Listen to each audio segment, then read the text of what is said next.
I'm Dr. Elizabeth McKenzie, and I've been elected to represent South Canterbury as a Councillor for Environment Canterbury.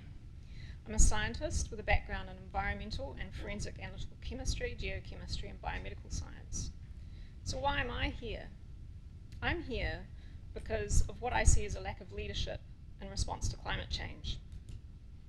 Over the next 10 to 15 years, climate change will change our world.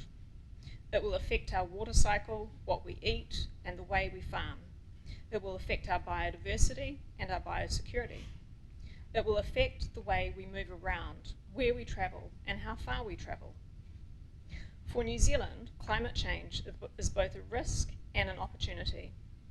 Climate change is a risk because our over-specialisation in meat and dairy has made us reliant on imports. We need to ensure that we are self-sufficient before we feed the rest of the world.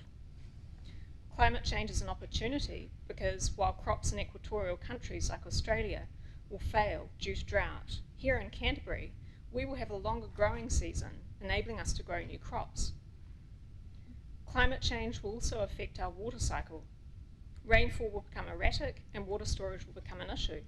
We need to have measures in place to use less water more efficiently.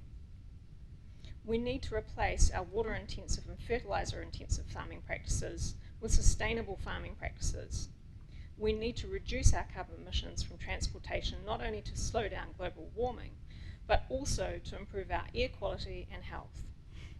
So what are my main goals for the future? I will push for urgent development of a climate change emergency adaptation plan. I will use whatever means within my power to remove financial, legal and institutional barriers to climate change mitigation and adaptation. I will promote policies that improve our water quality, our air quality and our biodiversity. I will support farmers to transition to regenerative and sustainable farming practices. And I will push for development of regional bus, rail and cycle networks to serve both our tourism sector and our ageing population. We have reached peak human. Our wasteful economic systems combined with our sheer number is fueling a major mass extinction of life on Earth. Yet within local and regional government, there are many things we can do to mitigate our effect on the environment. The decisions we make now will determine the world that our future generations live in.